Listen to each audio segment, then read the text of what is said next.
Today, we're diving into the story of one of Seoul's most incredible landmarks, a place of absolutely breathtaking beauty, but also a place with a really profound and often tragic history.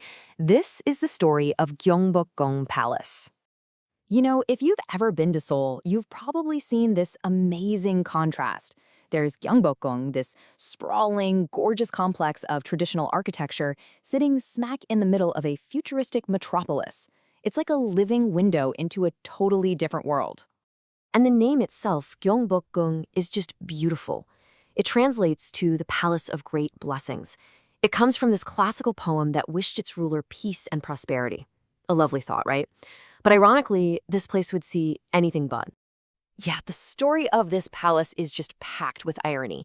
Its whole history is this dramatic cycle of creation, then total destruction, and then rebirth. So it begs the question, how did this so-called Palace of Great Blessings manage to survive centuries of almost unimaginable tragedy? To really get it, we have to go back, way back to the beginning. See, Gyeongbokgung wasn't just some random palace. It was built to be the main seat of power for the brand new Joseon dynasty. It was a huge statement about their authority and their vision for a new Korea. It was established way back in 1395, but its golden age, well, that came under one of Korea's most famous rulers, Sejong the Great. For about 30 years, from 1418 to 1450, he turned Gyeongbokgung into more than just a seat of power. It became the thriving, beating heart of the kingdom's intellectual and innovative life. This was not just a place for royals to hang out. It was a hub of incredible progress. Right here, inside these walls, scholars actually developed Hangul, the Korean alphabet. The grounds had an astronomical observatory, facilities for movable type, and one of the most advanced water clocks of its time. Just amazing. You can almost feel how vibrant this era was when you look at paintings like this one. It shows a royal banquet from 1535. This palace was the center of the Joseon world. Politically, culturally, scientifically, you name it. But this golden age, it was about to come to a very sudden, very violent end. The first big catastrophe was just swift and absolute. The palace wasn't just damaged or left to fall apart, it was literally wiped off the map. During the Japanese invasions of Korea, the Imjin War, the palace was burned completely to the ground in 1592. And it wasn't rebuilt the next year, or even the next decade. No, it was left as a pile of rubble for 270 years. So why so long? Well, the kingdom's finances were just shattered by the war. With money and resources so tight, the court had to focus on rebuilding other, smaller palaces. And Gyeongbokgung, the grand symbol of the dynasty, was just left behind, a huge, empty reminder of a terrible tragedy. Eventually, the palace was reconstructed in 1865. It was this massive project meant to bring back some royal authority. But its revival was so short-lived, it's tragic.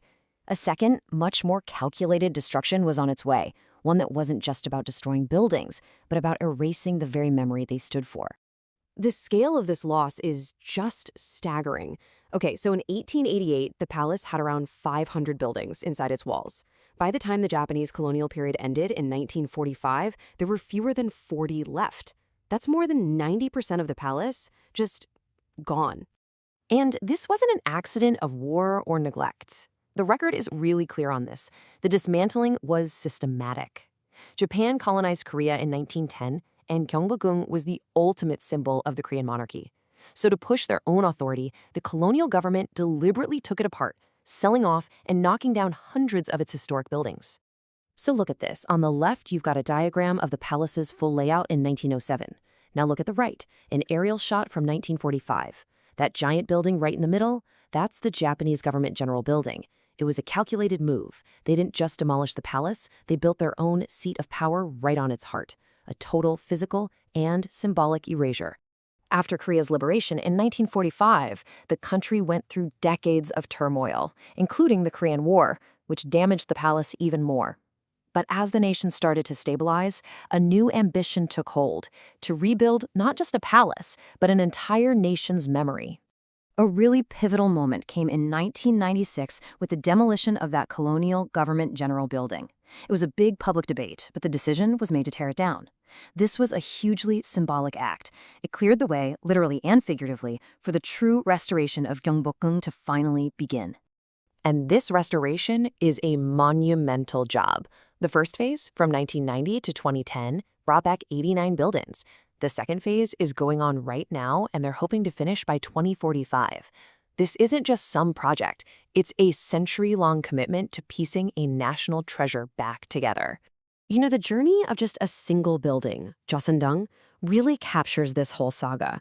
It was sold and moved to a private home in Tokyo in 1914. 9 years later, it was destroyed in the Great Kanto earthquake. For decades, only its stone foundations were left. Finally, in 1996, those stones were returned to Korea, and the building was fully rebuilt right on its original spot. It's a whole story of loss, fragmentation, and finally coming home. So what's all this effort led to? Well, the Gyeongbokgung we see today isn't some sterile museum piece.